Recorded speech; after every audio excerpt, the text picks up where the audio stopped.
जबकि सबको पता था। यूके पहले से तैयारी करके अपना कर लिया, जनवरी फरवरी से वैक्सीन लगाने की ज़रूरत थी। आप मस्त थे, आप मंदिरों के लिए करोगे, मस्जिदों के लिए, गुरुद्वारों के लिए, सब चीज़ों के लिए आपके पास चंदा होगा, लेकिन आपके पास इस बनाने के चंदे नहीं होंगे।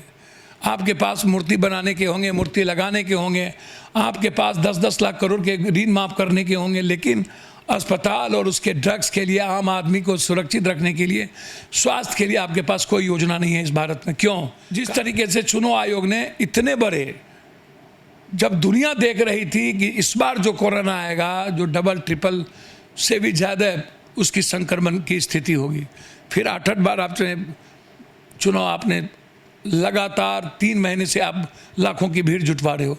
क्या स्थिति होगी? कोई बचेंगे? यदि कोरोना वायरस यदि है तो क्या बचेंगे? क्या आप पर देशद्रोही का मुकदमा नहीं लगना चाहिए? आपने देश को आग में झोंकने का काम नहीं किया। आप अपने मलादार पदों के लिए, आपका रिटायरमेंट हो गया, मलादार पदों के लिए आपने पूरे देश के 130 करोड़ लोगों को खतरे में डाल दिया। नमस्कार, मैं हूं देवांशु, आप देख रहे हैं न्यूज़ 4 नेशन। बिहार में कोरोना की स्थिति भयावह होती जा रही है। एक तरफ सरकार जो है वो अपने स्तर पर बचाव कार्य एक तरह से कह सकते हैं, चाहे सरकारी अस्पतालों में कर रही है, तो दूसरी तरफ पप्पू यादव भी अपने स्तर से लोगों की मदद करने की कोशिश कर रहे हैं। हमारे साथ बात करने के लिए पप्पू यादव हैं। आज आप गैस सिलेंडर की फैक्ट्री गए थे, जहाँ पर ऑक्सीजन किस रूप में है मौजूद फैक्ट्री में आपने देखा, और आपने एक फ़ोन नंबर, हेल्पलाइन नंबर भी कहें कि आपने जारी किया है। इसके इतर किस तरीके से फ़ोन आ रहे हैं, क्या फीडबैक है लोगों का, और किस तरीके से लोग परेशान हैं? मुझे तो समझ में नहीं आता है सरकार क्या व्यवस्था कर रही है। 1.25 सालों में एक बेड नहीं बनाई, वेंटिलेटर नहीं है, वैक्सीन देने की कोई व्यवस्था नहीं है, वैक्सीन गायब है। आप आयात की बात करते हो, आप कह रहे हो कि पूरी दुनिया ने हमको देखा, वर्ल्ड में सबसे ज़्यादा आज इंडिया नंबर 1 पे कोरोना में आप चल रहे हो। 11,000 करोड़ का पीएम केयर्स फंड का दवाई का कोरोना में कहाँ गया, इसका कोई अता पता नहीं है, कोई लेखा जोखा नहीं है भारत सरकार के पास। सरकार ने अगले बार क्या किया, जब चुनाव था उस वक्त थोड़ी सी एहतियात भी बरती, चुपचाप भी रहे, लेकिन अब तो मुर्दों के घाट की तरह साल भर से सोए हुए हैं। आपने कोई ऐसी चीज़ें, आज स्थिति यह है कि आप अन्य बीमारियों के लिए ओपीडी बंद किया, आप ऑपरेशन नहीं कर रहे हो, सीरियस लोग लौट रहे हैं, आप ऑपरेशन की डेट देने को तैयार नहीं हो। कोरोना जांच करने की पहली बात करते हो, सिम्टम आ जाता है आप उसको मार देते हो। आप आश्चर्य है, 35-35 हज़ार रुपये का आप एक पैकेज लेते हो। सरकार अपने तरफ से, आपको आश्चर्य होगा कि कोई भी चीज़ें फिक्स नहीं की। आप बेटा अस्पताल की स्थिति देख लो, 50 में 48 आपको आश्चर्य होगा बेड खाली पड़े रहते हैं। पूरे बिहार में, पटना में 2 जगह पर गैस प्लांट है। एक गैस प्लांट है एम्स में, दूसरा गैस प्लांट है पारस में। IGMS में गैस प्लांट नहीं है, PMCH में नहीं है, NMCH में नहीं है। क्या कारण है, क्यों नहीं है? 3 गैस यहाँ पर ऑक्सीजन का प्लांट है, जिसके पास आपको जो ऑक्सीजन सप्लायर है वो ब्लैक मार्केटिंग कर दिया। आप जो स्थिति, आप लिक्विड गैस की बात करते हो, DM ने कहा कि मैं 100 लगभग सुधा से एक टैंकर लूँगा, और मैं झारखंड बात कर रहा हूँ। गैस एजेंसी आपको पहले ही लोगों ने कह दिया कि आपको उत्पादन बढ़ाना चाहिए, 6 महीना पहले का आपने डबल उत्पादन करनी चाहिए, आप ध्यान नहीं दिए। आज जितने पेशेंट आते थे उससे 3 गुना पेशेंट बिहार में, पटना में आ रहा है। अब जितना गैस चाहिए था उतना है नहीं, स्थिति नहीं है। आप 4 truck daily tanker gas liquid चाहिए, वो आप नहीं दे पा रहे हो। यहाँ से बाहर गया को भी जाता है, उसके बाद फैक्ट्रियाँ को पूरा गैस सप्लाई होती है जो कटिंग के लिए, उसके बाद जो यहाँ पर आपको मेट्रो है, गैस पाइपलाइन है।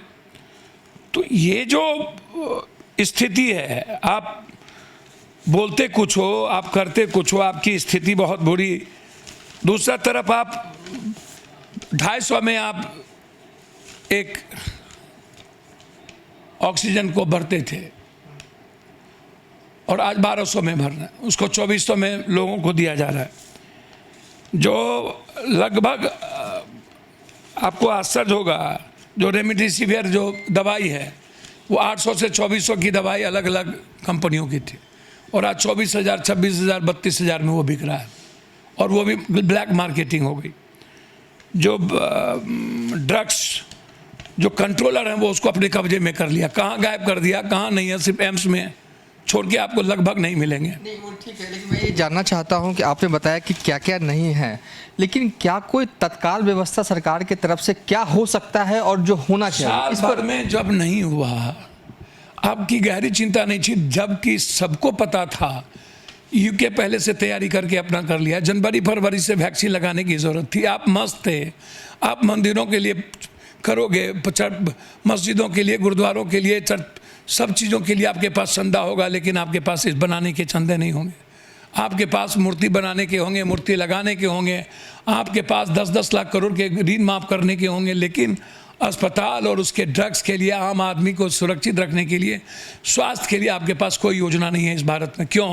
कारण क्या है? आप जिस तरीके से चुनाव आयोग ने इतने बड़े, जब दुनिया देख रही थी कि इस बार जो कोरोना आएगा, जो डबल ट्रिपल से भी ज़्यादा उसकी संक्रमण की स्थिति होगी, फिर 8-8 बार आपने चुनाव, आपने लगातार 3 महीने से आप लाखों की भीड़ जुटवा रहे हो, क्या स्थिति होगी? कोई बचेंगे? यदि कोरोना वायरस यदि है तो क्या बचेंगे? क्या आप पर देशद्रोही का मुकदमा नहीं लगना चाहिए?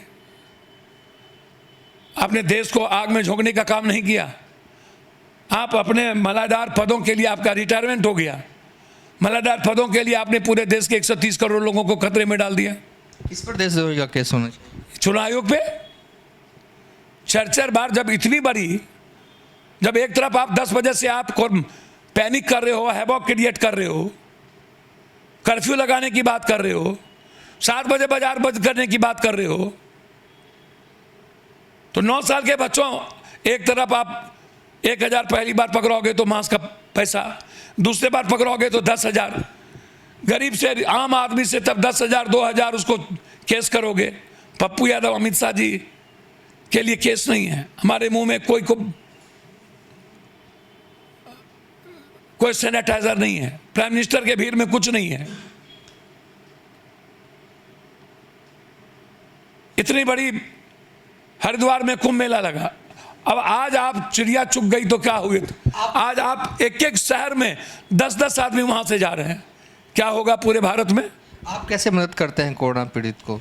देखिए, सब हेल्पलाइन नंबर तो जारी हो गया, लेकिन जो फोन आते हैं उसका एक लोगों को जहां पैसे की दिक्कत है, पैसे 12 स्टाफ है, जो 5 स्टाफ है जो सभी जगह जा रहे हैं, कैसे एडमिट होंगे? वैक्सीन नहीं है तो क्यों नहीं है, वहां जाकर के उसकी व्यवस्था हो। यदि गैस नहीं है तो हम खुद जाएंगे, हम खुद देखेंगे। ऑक्सीजन लेवल क्या है? 95, 92, 93 है तो ठीक, नहीं है तो फिर हम उसका क्या सिम्टम करेंगे, कैसे बचाएंगे?